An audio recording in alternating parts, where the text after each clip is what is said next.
Welcome, Davida, Davida, Davide, Dav- Davide, there Davide, you go. sorry, Davide. Yeah, I've really got it in my head now that I've messed it up. I'm Davide Viola today. Today is going to be absolutely extraordinary. Davide is just comes equipped with so many different tools. Being Fortune 500 trained, he is a growth specialist, so many different talents and marketing. You've worked in the health industry across virtually every industry in the business at this stage. So we're going to get so much out of this. So welcome and thank you for being here. thank you so much, Craig. Really appreciate being here, and thank you for that great introduction. And yeah, I'm looking forward to having a chat and sharing some knowledge and having some fun. Well, the introduction could have gone longer, but we haven't got time. We need to dive in straight away on this. Right into it. Now, Yeah, for sure. there is something that I wanted to ask you about. Now, you talk about predictable growth in any Mhm. economy. How is that working out for you right now with these crazy times over in North America? Yeah, I think it always a great question. It's something that most business owners and leaders and executives struggle with. What I've seen is, even if you take some of the larger organizations like Fortune 1000, North America's largest companies, most 70% of executives fail within 18 months. And I think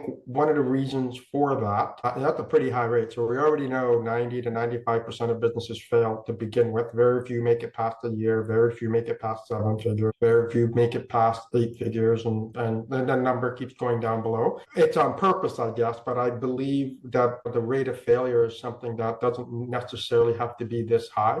So one of the things, reason why you asked about predictable growth. So for example, the business that I'm currently leading, we're right on budget in terms of like what we predicted, what we forecasted. And I think one of the ways to do that, I mean, there's a lot of things that go into it, but it comes down to having a management operating system. It's what I call management OS. I think it's really important in order to be predictable. You kind of have to have a good idea of, okay, what ground am I standing on? And having systems and the awareness of both micro and macroeconomic conditions to be able to say, okay, well, what ways could this go? At the end of the day, business leaders, we're not economists. We're not in the business of predicting things, but we have to, as I've said in our business and other business leaders that I talk to, so we have to operate in reality, but be prepared for multiple sort of arcs of reality to come true. So for us, it's about, do we have the right strategy in place? Do we have the right systems in place, and we have the right people in place? And we can kind of dive down each of those. But in terms of being able to be predictable, for the most part over the last 25 years, and now I've been leading organizations and P&Ls entirely since 2008. So I've been through that financial crisis. I've been through SARS. I'm in Canada. So I've been through the first round of tariffs with the US administration, and, just be able to respond to those sorts of things, right? So yeah, and I can go down some rabbit holes, but for example, in one of the businesses, we only had one manufacturing partner. And if something went wrong with the one manufacturing partner, the risk of your business is exponential. So you have to look at, okay, well, what if? So I did my exec MBA in the Jack Welch Management Institute. And very simply put, I said the role of a leader is to three things: drive sales, optimize cost, and mitigate risk. In a very simple way, very complicated to do it, but in a very simple way. One of the ways you can get to predictability, which is one that a lot of people forget, so I want to specifically answer your question, is they don't think about risk, right? They don't mitigate risk in terms of understanding what's happening in the market, what are things that could potentially happen. Do you have enough cash to withstand your runway? Currently, right now, we're looking to expand our operating line of credit, not because we need it, but because if a couple of bad things happen, all of a sudden, you're going to need a cushion to land on. And so it's sort of always being adaptive and making sure you have the financial resiliency to deal with what might come your way. There's a thousand reasons why businesses fail, but there really is only one, and that one thing is cash. Without cash, you can't survive anything. So there's a million reasons why cash runs out, but it does come down. And you being a numbers guy, that firsthand. It's really important to mitigate risk to your cash. And again, we can go to so many rabbit holes, but I'll. Yeah, just perfect timing. Got this burning question. Now, with that cash and that line of credit that you're talking about there, at what stage do you arrange that? Because most people They think, oh, we've got bad times happening now, or coming, we can see something happening about to happen. So then they go off to their bank and their financier and say, oh, we need to. But the financier's already seen what you've just seen 3 months ahead. So they'll say, no, Mhm. we're not Don't going to they know? extend it. Yeah, well, usually it's the best time is when you don't need it, right? So we've been like in one of the businesses with the business I'm running right now, we've been talking to bank for well over a year. Just the format, we've already got the approval. It's just more, all right, do we want to do it or not? You're exactly right because what ends up happening is, and we've seen this because I know some other business leaders have tried to get some more capital. You can get it, but the requirements are much more stringent. So all of a sudden, the bank going to put a lot more covenants on your business. You're not going to get as much as you need. It's going to be a lot more restrictive. So really the best time is when you actually don't need it. So this was something that we actually identified 2 years ago. Not that by any stretch of imagination could we have predicted some of the nonsense that's currently happening right No, now on the global stage. But it was more about if some other type, because the business always has risk. Right? And so you have to say, well, what if 2 or 3 bad things happen? Do you have enough cash in the bank or do you have enough operating line to withstand it? So, for example, on the current the business I'm running now, if a few bad things happened, but we probably had 3 to 4 months worth of run rate, which is kind of crazy. It just wasn't enough when I came in. So we had to fix that, while we're riding a high wave. okay. So this week, you get your finances sorted out. You've got that in place. You saw it 2 years ago. You've been working on it for over a year now to get this across the line. It all Mhm. happens this week. Does that stop? Or is there a break and then you start that process again? Because what you predicted 2 years ago might Very occur different. in the next 6 months, but then you've got to start expecting what's going to happen in the next 2 years. Yeah. It's a good question. Oftentimes, a lot of companies engage, and a lot of big companies do. The small companies don't. The problem with big companies, and they engage in these LRPs, these long range planning sessions. They predict 5 to 10 years out, which is quite frankly silly. You have a lot of small businesses that do the opposite, that just sort of deal with week to week, month to month. So what we kind of do is we look at our numbers both on a rolling 12 average and on cash and sort of the outlook.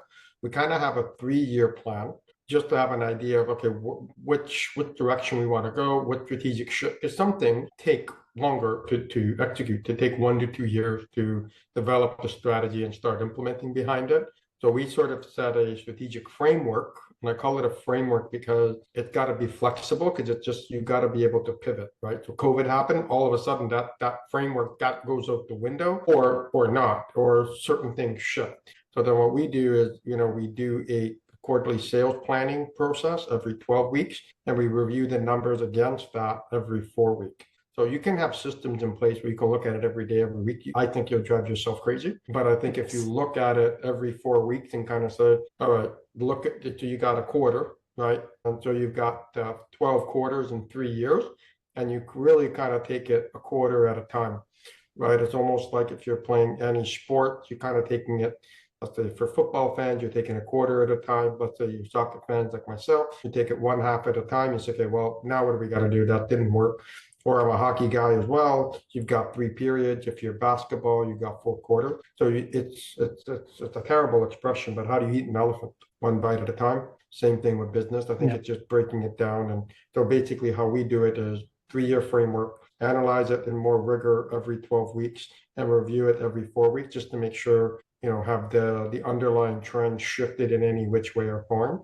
And that way you're responding within 1 to 2 quarters, and not being surprised by things rather than just sort of reacting, on a whim. Okay. So to slightly twist this, another skill that you have amongst your many is you are an AI person, AI expert as well in business. So how would you use AI to do some of what you're talking about right now? Yeah, so I'll step back a little bit, talk about AI is just a tool, obviously.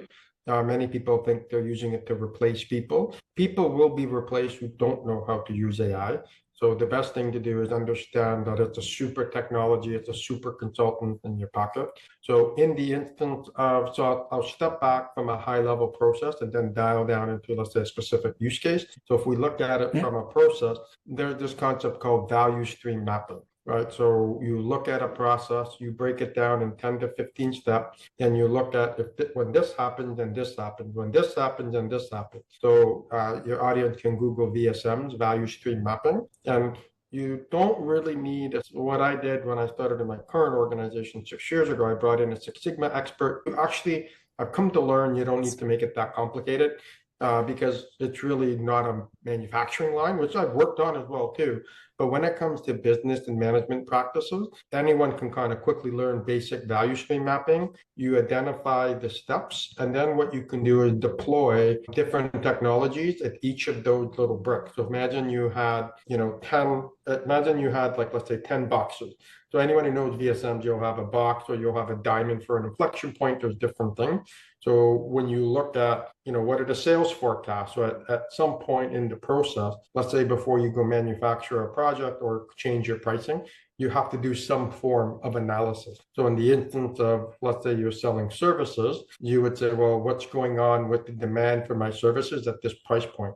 So you might use AI to analyze your sales calls. You might use AI to say, hey, we charge $10,000 a month and we close 10% of our sales. But when we charge $7,000 a month, we close 35% of our call, which results into more absolute dollars or not, depending on your cost structure. So what AI can do can help you spot those trends. However, the mistake is AI can't, I don't believe, as much as I use it, you still need to know how to use it. Like, I'm not a carpenter like my cousin, so you can give me a $10,000 titanium hammer, it's the best thing on earth. It's got laser guide that even hammers the nails for you. I don't know how to build a house, right? So it would take me a really long time to be, dangerous with that kind of hammer versus my cousin who's a carpenter. That they would be able to put a house up 2, 3, 4 times faster because it guides you perfectly. It hits the nails for you. There's no fatigue, so on and so forth. And same thing with a coating, right?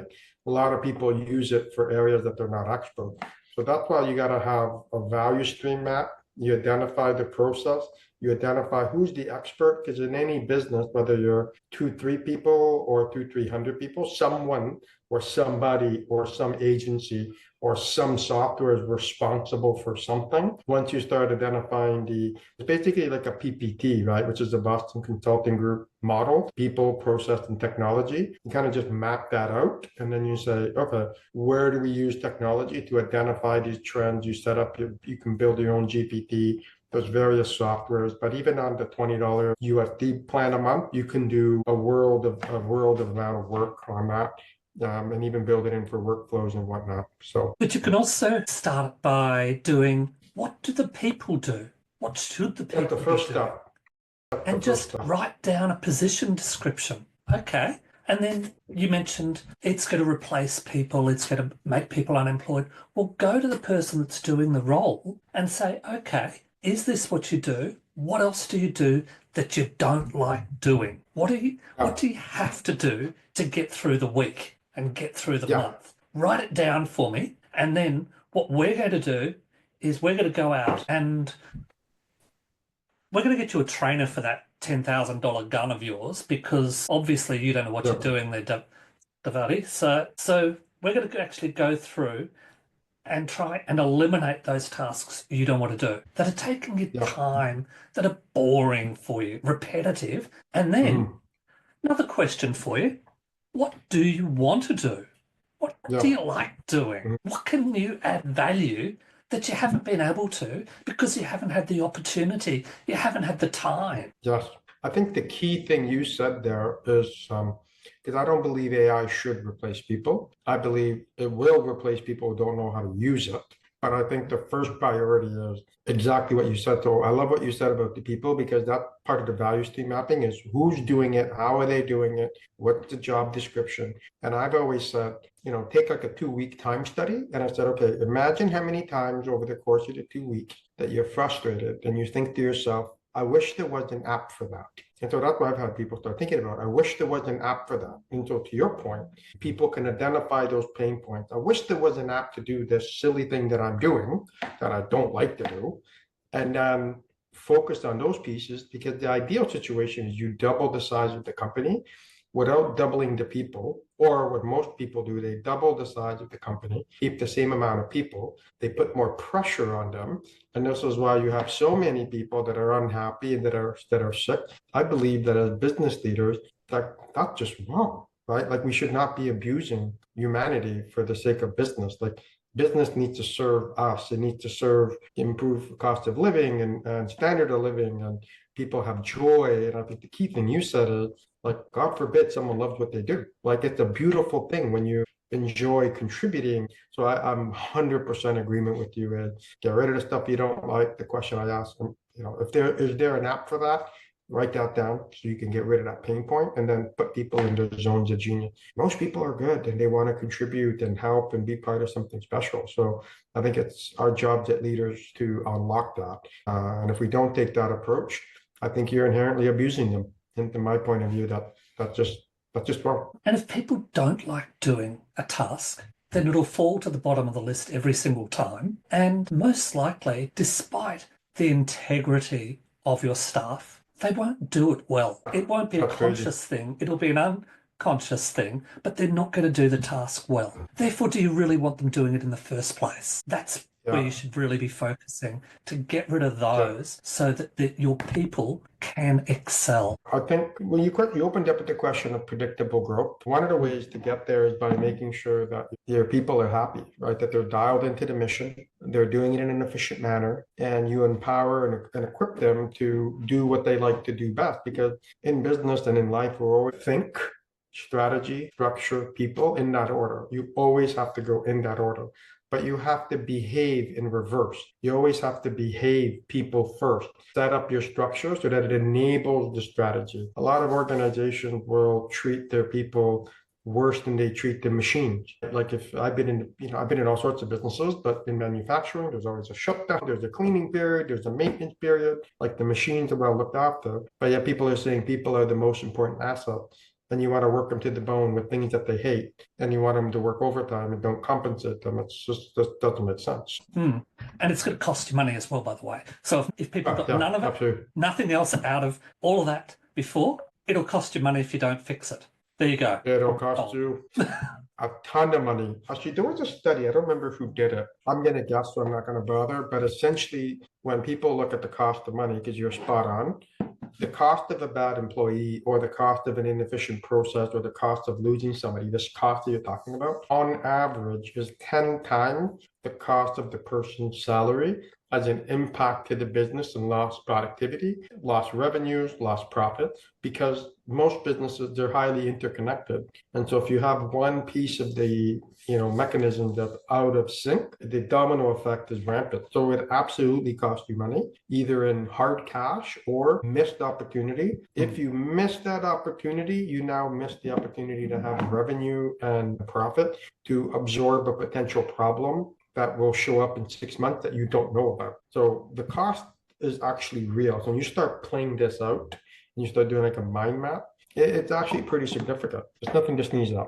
It's about 10x the cost of employees. Okay, let's try and change this up a bit. You have spoken, from what I've count during this conversation, 4 different types of systems and 5 different tools. It seems to me the most important thing to you, other than people, is systems and processes and identifying those. Yep, yeah, absolutely. Yeah, 100%. Well said. People, systems, and processes are absolutely critical. So you also mentioned that you've been working on balance sheets and profit and losses as well. How do those systems and processes affect that profit and loss from a growth perspective and from an exiting perspective? Okay, so from an exiting perspective, so let's say you're having a business and you want to eventually sell it. No one is going to buy Davide's corner shop. No one's going to buy Craig's corner shop if it's just you and I, or just individually, and there's nothing documented. the business is completely related on Craig or me, Davide. It's not really a viable business because it's not a systemized business. You'll never get goodwill for it because it's very, very high risk that someone could replicate that success that one of us would have. Let's say we own a corner body shop, let's make it up. Versus, so the importance of having a systemized business from what I've seen and people that I know, the multiple that you will get will be minimum 2 times more than the market average, 2 to 4x. So for example, let's say let's just take, for example, let's just keep the math simple, $1 million business. And let's say the market value of that business based on the category, whatnot, let's just say it's 1.5. So that $1 million business, it depends if they do on revenue or EBIT. I mean, there's a million ways to do business valuation, but let's just keep it simple on a revenue basis. So let's say the multiple on revenue would be 1.5 up.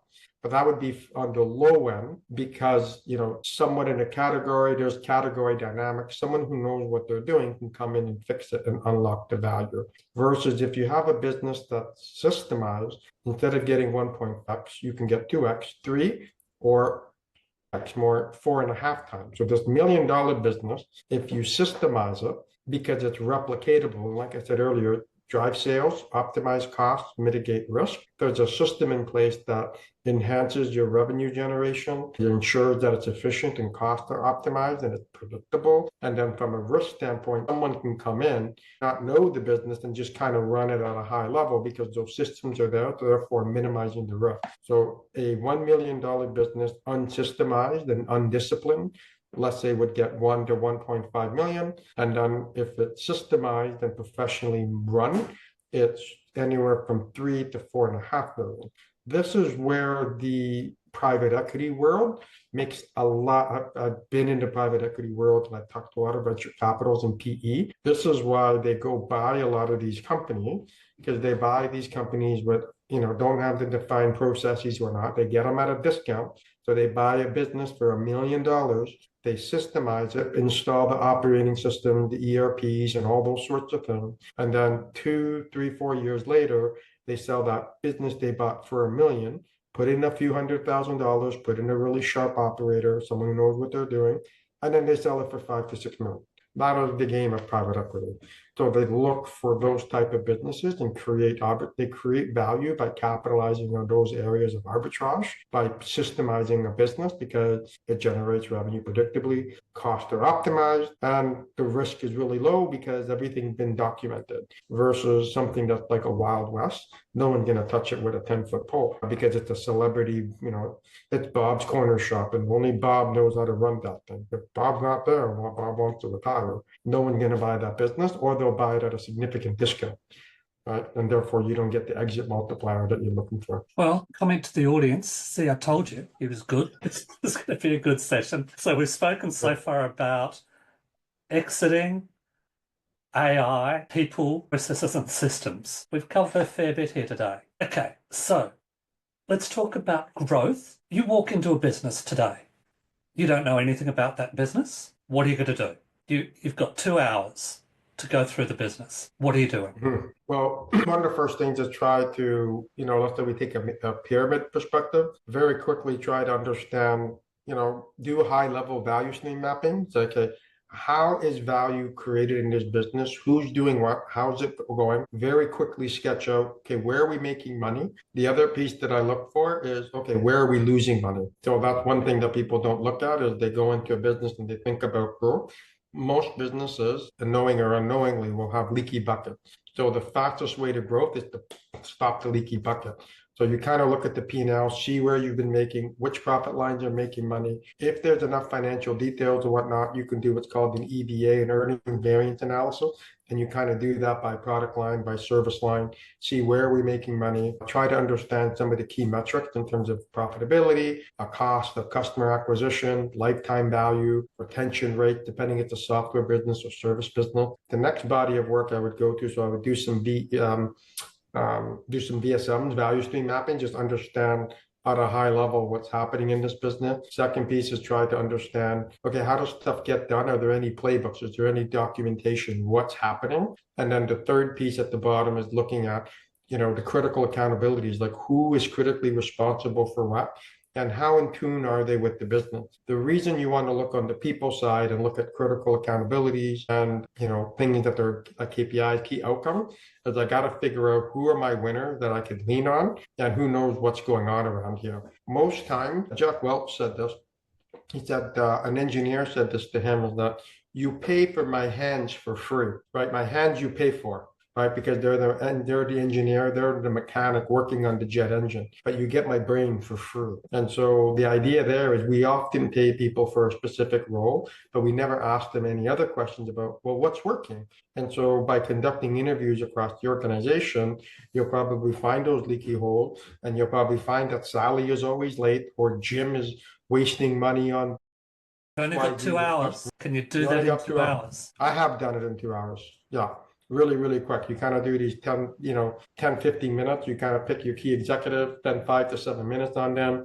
You really got to go really quickly. Can you do a fully in-depth job? No. But can you get enough sense to say, because if you only have a short amount of time, to your point, and I like the 2 hour, because I've done it in three, so maybe not two, but the idea is, okay, well, where am I going to put my efforts in a heartbeat? Because it's really trying to understand, I can only do so many things at one time, and where do I think the fastest path to a win would be to either stop the bleed and figure out, okay, how does this thing work and how can we make it grow? One important thing in that 2 hour period is don't let them stuff you in an office. Got to make Exactly. sure Yeah. that you're in a cubicle out with the rest of everyone else, because you said that they're getting your mind for free, but it's your ears that are really going to Yeah. pay the benefits. Listening into Yeah, the I love that. conversations, the dynamics around you, you just learn so much in the way people use their language, how they are on the telephone to people. I really appreciate that point. I think you're spot on because we have 2 years in one mouth, they say, so do it proportionally. I think that's kind of the key to it all, is to really, yeah, and you really got to dial in, to your point. Like, you have very limited time, and you have to. A friend of mine, Graham, he's super successful consultant, and he said for the first 90 days in the business, you got to ride what's called the idiot curve. Right. So basically, for the first 90 days, actually, he calls it the idiot curve, but it's essentially be a sponge. Don't go into the business and try to be a hero. You might need to make some quick adjustments to sort of plug some holes, set the tone, but try not to go in and blow the whole thing up, particularly if you're a consultant or a new executive, or you're a founder that just bought someone else's business. Like, you do need to give a little bit of time to do what you said. Make sure you talk to everybody, assess the information, and then carve a path. So essentially 90 days, be a sponge is what his moral of the story is. To your point, listen and then synthesize, because you can only make decisions based on the data you have. So the better the data you have, the better your decisions are, that you can connect them to make a stronger decision that you'll be successful. I've got a question, but as you were going through that, you started off, you wanted to look at the EBITDA, you wanted to look through the expenses and look for where we were losing money in the business within our leaky bucket. Are there any AI tools that you would have just brought along and plugged in and you would have used to do that? Yeah, so you can use like ChatGPT Pro, the Pro account. It's only $20 a month. It's not expensive. So what I would do is get as much data as possible. So for example, what I do is I would get the P&L in Excel, combine all my interviews with set questions, use my iPhone. iPhones now, or there's AI transcription, but iPhone does it. Do a voice recorder, click on transcript, put everything into a document, synthesize it, then synthesize it into a ChatGPT. Because what you can then do is build a custom GPT, and you can organize it so that it can only, learn on the data that you provide. What's the strategic plan? What are the issues? You start feeding it information. Now you start having a quick conversation with its ability to analyze trends. So you don't know, based on the data, how quickly, if you needed to do an EVA analysis, it takes time to do this, but ChatGPT can do it in seconds. But you have to also know how to get the data and how to set it up in a way that ChatGPT can read. Because again, it's only as good as what you put in it. So it's also really important to create a specific ChatGPT for that. Then you can deploy different tools. I tend to try to just stick with ChatGPT and then use tools for specific softwares for marketing. There's like lead script, and there's all sorts of things to do specific. But at a general level, the ChatGPT would be enough. Or even if the company, for example, is on a Microsoft, you can get for $400, get a Microsoft Copilot license, everything in the entire ecosystem you can unlock instantly. A lot of people don't know that. So you can almost interview the Copilot if they're on a singular ecosystem. We are now on a singular ecosystem from a couple of years ago because I saw this trend being able to come, but it does take time to migrate. So if they're lucky enough to be in a single ecosystem, you can also do it that way as well and complement it with human engagement. Don't ignore people ever. Fantastic. We've really been through a lot here today. I think people are going to get an enormous amount out of this. How I'm going to do the transcript for this and do the analysis, I'll use AI, by the way. Yeah, exactly. And I do the show notes and the whole 9 yards. So it's our best friend, and it's a pretty unique tool, and the ability to use it for good, I think, is the most exciting aspect of it. So I know we're running out of time, and really appreciate you and having me on here and becoming new friends. Appreciate that. It's been exceptional. I think people are going to have to go through this video a couple of times just to break it all down. I'm really excited to actually watch it again myself and take some notes. Definitely chat. We'll definitely chat again, and I'm always available to help if people want, even if you want to do a webinar or something like that, and have an audience, and always be there. Happy. All your details will be coming up in just a moment, and I encourage everybody catch up, and you just don't know who you're going to meet. So thank you so much for your time. Look forward to it. Thank you. You too. Thanks so much. Have a